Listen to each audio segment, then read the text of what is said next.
Oh, hey, didn't see you there. My name is Richie Tag, and today we'll be talking about Redboys Finance at Freddy's, currently directed by Redboy. Redboys Finance at Freddy's is based off the mascot horror game Finance at Freddy's, created by our Lord and Savior Scott Cawthon. And as you can see, I am also trying to survive Freddy and the crew. Get out of here! Oh, and I'm also just making a kill count on this movie because of the new FNAF 2 movie coming out this December. Also, I'll probably disagree with some stuff in this movie, but that's okay because we all believe what we believe. Anyways, enough yapping. Let's get to the kills. The movie begins with Michael asking Evan where he wants to go for his birthday. How about Dad's workplace? No, I don't want to go there. The animatronics is scary. But since Michael was a big bully in the past, he doesn't care. Anyways, William returns home, and Michael tells him that Evan wants to go to his workplace tomorrow for his birthday. No, I don't like the animatronics. No. Oh, don't worry, I'll bring you straight away tomorrow. No, I don't like them, no. Okay, get some rest. I'll bring you tomorrow, don't worry. Poor Evan. Didn't deserve it. Anyways, then Michael asks his father if he can invite his 3 friends with him to Evan's party. Why? Well, you'll find out soon. Anyways, William says yes, and after the family go to sleep. I love my kids, especially Evan. I think he's gonna love Fredbear and Spring Bonnie. Oh, only if you knew. Only if you knew. Anyways, the next day, it's time to go to Fredbear's, y'all. Oh, yeah. Evan says he doesn't want to go in there, but William forces him to, which also means it's his fault for what happened. Also, I don't think in the FNAF lore, William forced Evan to go to Fredbear's. Anyways, then we see Spring Bonnie and Fredbear. Well, more like Spring Gorilla and Fred Gorilla. Anyways, Michael's friends arrive. Why did you invite us here to this kid place, bro? We ain't trying to be here. Real. Cause I just don't want to be here alone, bro. I don't think that's how they talked in the 80s. But anyways, Michael has a plan. He wants to scare his little brother. Anyways, they put their plan in action, and Michael hits his sister. You like that kind of stuff, don't you, Red Bull? Anyways, they grab Evan, and the other people in there don't do anything about it. Anyways, they bring Evan to Spring Bonnie and Fredbear. And if you know the FNAF lore, you know exactly what's gonna happen. Alright, get him in there. There we go. Let's go. Was that the bite of 87? Anyways, everyone starts freaking out, and then William comes out and sees Evan's dead body. William yells at Michael, and then after this close-up shot of William, it cuts to the talk card.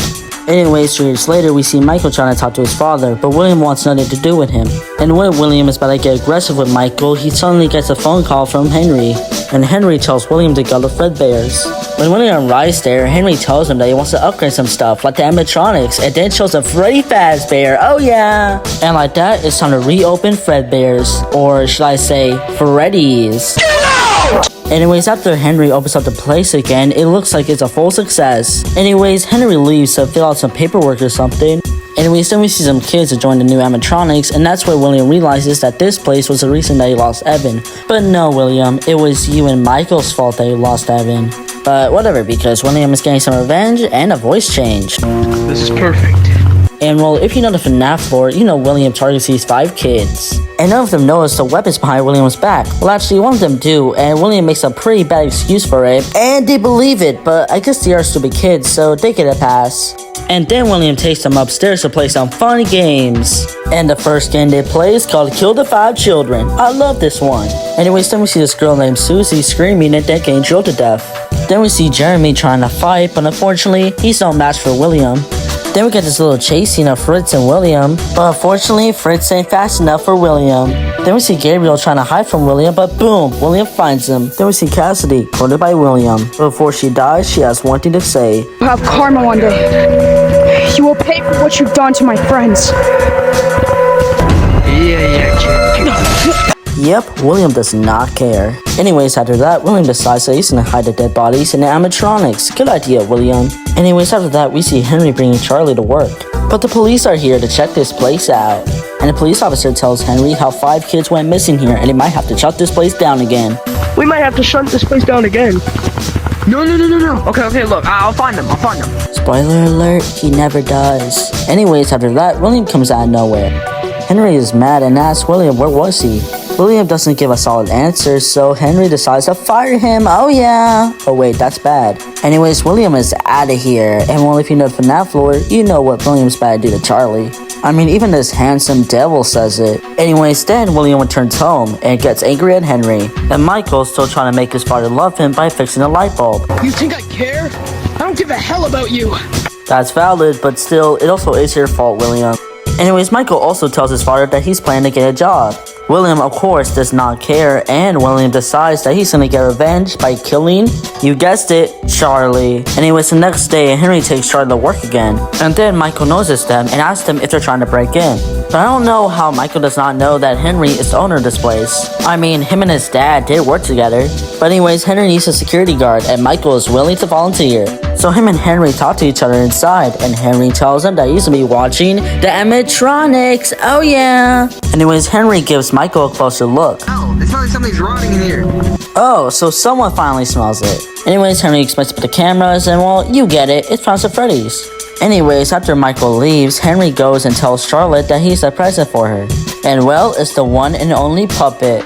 And Henry says that he made the puppet just for her, but in the actual FNAF lore, Henry made the puppet so it was a security for the place. Anyways, it's time to party. And after Charlie sees this horrifying thing, Oh my god, I'm gonna go get some pizza.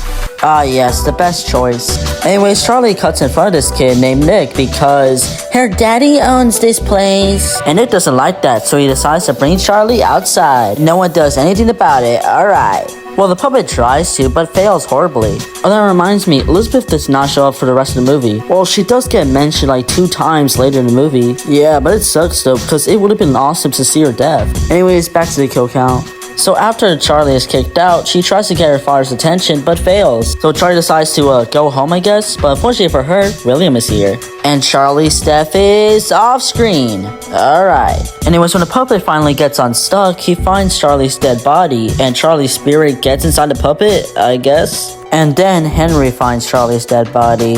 Sad. Anyways, then we see Mike getting ready for the first night. He says goodbye to his who wants nothing to do with him father and goes to Freddy's. And they're scarier in the night. Okay, that's good to know. Well, that's not nice, Michael. Even Foxy agrees. Anyways, Michael goes and checks out his office. Nice. Michael checks the cameras and sees Foxy. They never told him about Foxy. Anyways, then the phone guy yaps. Anyways, now it's time to start night 1. Or Michael is just gonna sleep. Anyways, Michael wakes up and checks the cameras and sees Freddy moving. And Michael acts so calm about it. Like, bro, you're not a Let's Play YouTuber. This is real life. You're gonna die. Anyways, he checks the cameras again and sees Foxy running straight to the office. And now he's panicking. But when everything seems okay, he lost power. Aw, man, now he's cooked. Oh, wait, he's saved. Anyways, Michael returns back home, takes a nap, and then when he wakes up, he decides to go to Freddy's. Michael and Henry talk for a bit. Mike doesn't tell Henry that the animatronics moved last night, and Henry doesn't tell Mike that his daughter died. Anyways, Michael leaves. Well, that was a big nothing. Anyways, time for night 2. Oh, yeah. The phone guy yaps for a while. And Michael decides to take a nap. That was a bad choice, buddy. And Michael dreams about the 5 missing children. Wait, no, you guys are you guys are the kids that went missing. But why is there 5 of you instead of 4? Wait, why does Michael think only 4 children went missing? I mean, this cop clearly said that 5 kids went missing. And in the games, everyone was aware that 5 kids went missing. But whatever, it's not that big of a deal. Anyways, Michael goes after one of the kids, Jeremy.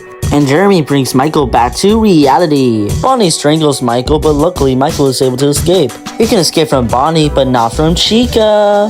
Well, actually, Michael is able to hide for the rest of the night and sleeps on a job again. Anyways, Michael survives another night. But when Michael tries to leave, he bumps into some gang members, I guess. They ask Michael if he's the security guard for this place. And then they ask him how much the animatronics are worth. Alright, that's a straight up red flag. But Michael tells them anyways. But Michael does tell them that if they try to rob the place, then he'll beat them. But to be honest, you gotta be some sort of idiot to rob the place. I mean, there's cameras all around, and you'll get caught pretty fast. Alright guys, listen. Tomorrow 3 a.m. we're gonna break in this. Oh yeah, forgot this was a movie. Anyways, Mike returns back home and calls his dad, whose voice has changed again. And during their talk, we finally get a mention of Elizabeth. And also that William is creating Circus Baby. You know all that, but Why am I talking to you? I don't really like you. Dang, that's gotta hurt.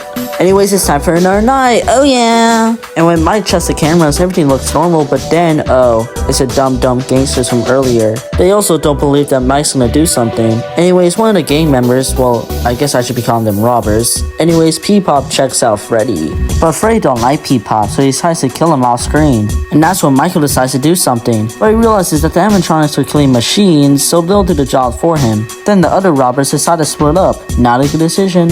And then the main robber gets to meet Foxy. The main robber tries to beat Foxy, but Foxy just that strong. Anyways, after that, Mike has survived another night. Well, kinda. Didn't really do anything. And back home, William tells Michael how Elizabeth died. And well, since we didn't see her death or her dead body, I won't add to the kill count. Sorry.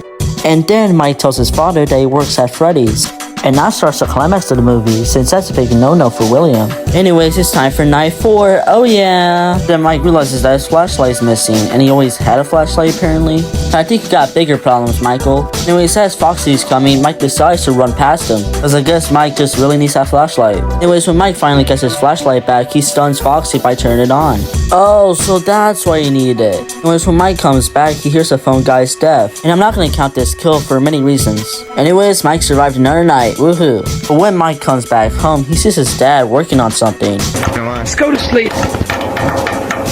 What I was gonna do. It was when Mike wakes up, he realizes that he's late for his last night. But William stops him, saying that he's gonna go instead. Why? Well, William wants some Garden revenge, of course. This is the last time we see Mike, by the way. But little does William know, Henry is getting some revenge too. Anyways, William enters the pizzeria and fights Freddy. I've been debating about counting the animatronic kills, and I decided not to. Sorry, but that's one of my rules. Anyways, when William defeats the other animatronics, wait a minute, where's Bonnie? Anyways, now William's gonna go kill Henry. Or is he? That's right, the 5 ghost children? Wait a minute, why's only 4? Anyways, William puts on the spring Bonnie suit, and that's exactly what Henry wanted. Do you remember this? I'll kill you all again, even as ghosts.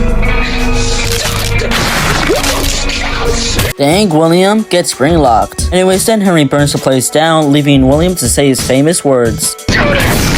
I always come back. Yep, and the movie ends with the whole place burning down. Good job, Henry. So how much kills do these animatronics manage to get? Well, let's find out and get to the... Wait, what the? Hey, people died in Redboys Finance at Freddy's. 7 males and 3 females. The award for the best kill will go to William Afton's death, because not only is it iconic, but it's also the goriest out of all the other deaths. And the award for the lamest kill will go to P-Pop's death, because it was off screen. Anyways, that was Redboys Finance at Freddy's, a pretty okay Redboy movie. Anyways, my name is Luigi, and this has been the Kill Count.